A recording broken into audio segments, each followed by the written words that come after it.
What's up, guys? Big John Skater here. This video is sort of a tip and technique that I use for my model carts. I got a personal message the other day from a fellow modeler, and he was like, well, how do I prime and all? So me and him have been talking, and I told him I'd make him a video, so here's the video.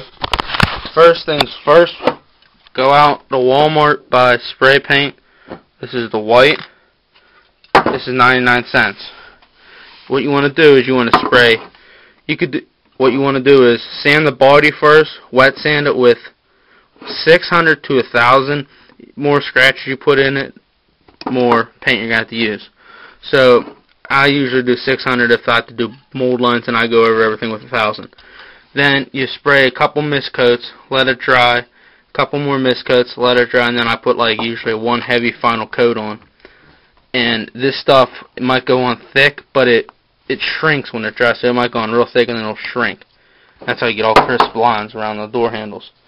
Then, after you let that dry for like overnight or a day, wet sand it with about 1,000 grit sandpaper, nice and until it's perfectly smooth, and it's like you'll sort of see like a shine to it since it's so smooth. Then, what I used on my newest one was Cretex airbrush colors. This is for the base coat.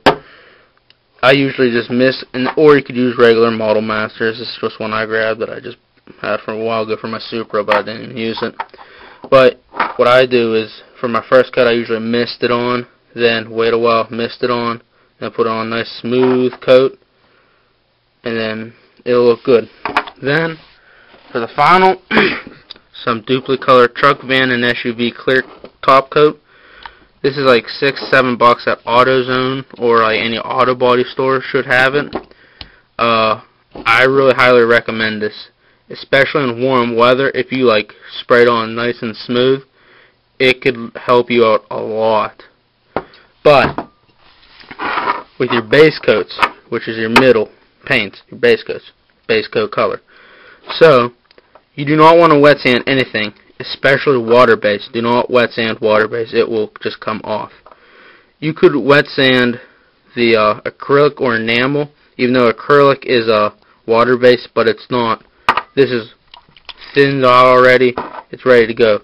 But you could wet sand tile paint, because I did it before. But I mean, you don't soak it in water. You just lightly put a little bit of water and all. But you don't want to really wet sand it. Then what you do with your clear coat is you can wet sand it with 1,000, 1,500, and 2,000 and use rubbing compound. That's the old school way to do it. Or you can just go to Micro Mart and buy a polishing kit, which I've been doing. But I have another video on clear coat, so